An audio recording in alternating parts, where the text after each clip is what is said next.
የተከበራችሁና የተወደዳችሁ የእግዚአብሔር ቤተሰቦች እንደምን ከረማችሁ?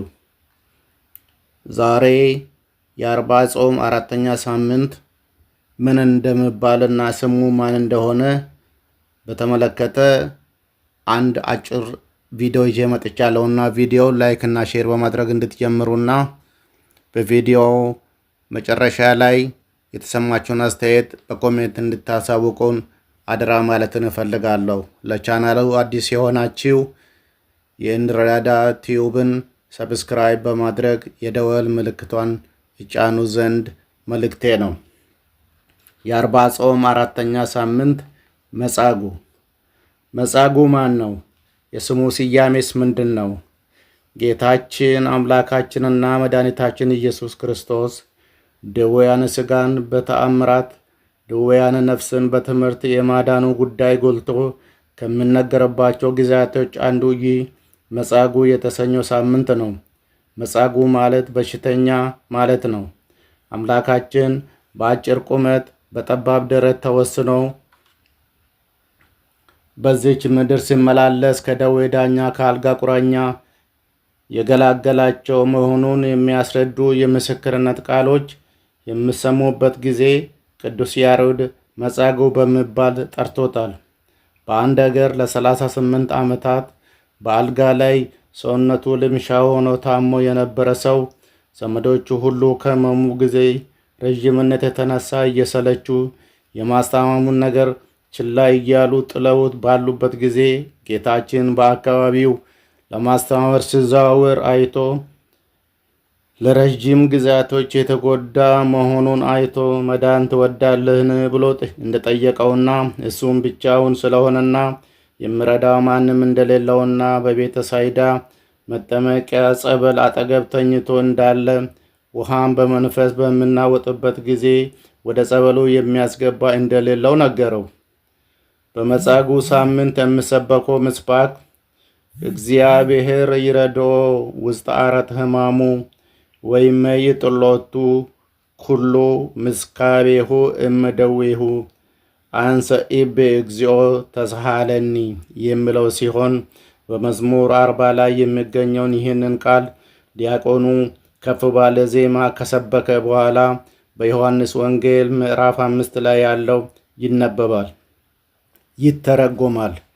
በደዌ ሥጋም ሆነ በደዌ ነፍስ የተያዝን የሰው ልጆች የፈጣሪያችንን ምሕረትንና ቸርነቱን እንደምናገኝ ተስፋ የምናደርግባቸው ግብረ ተአምራት ይሰጣሉ።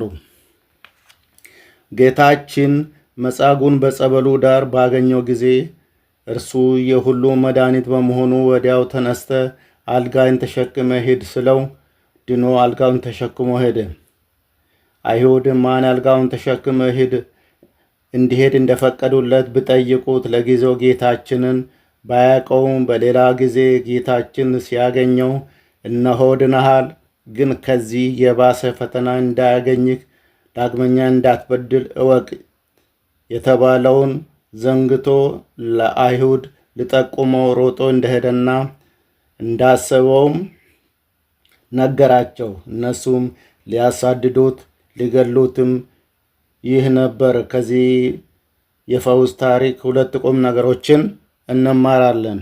እነሱም አንደኛ፣ እግዚአብሔር ሕሙማንን በምሕረቱ እንደሚጎበኛቸውና ከደዌያቸውም ፈውሶ ሙሉ ጤንነት እንደሚመልስላቸው ያስተምረናል።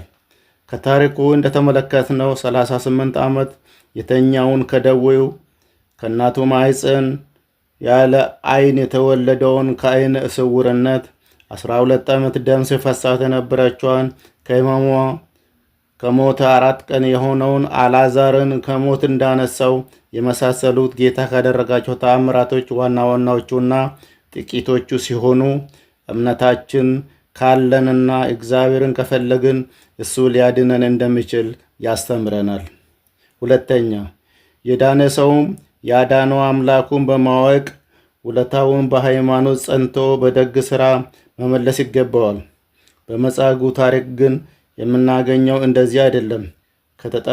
ከተጠበቀበት የአልጋ ቁራኛነት እግዚአብሔር ኢየሱስ ክርስቶስ ቢያድነውምና ሁለተኛ በደዌ እንዳትጠቃ ዳግመኛ እንዳትበድል ብለውም ለአይሁድ አለቆች ባዳነው ሰውነቱና እግሮቹ ሮጦ ሄዶ ያዳነው ኢየሱስ ክርስቶስ እንደሆነ ነገራቸው።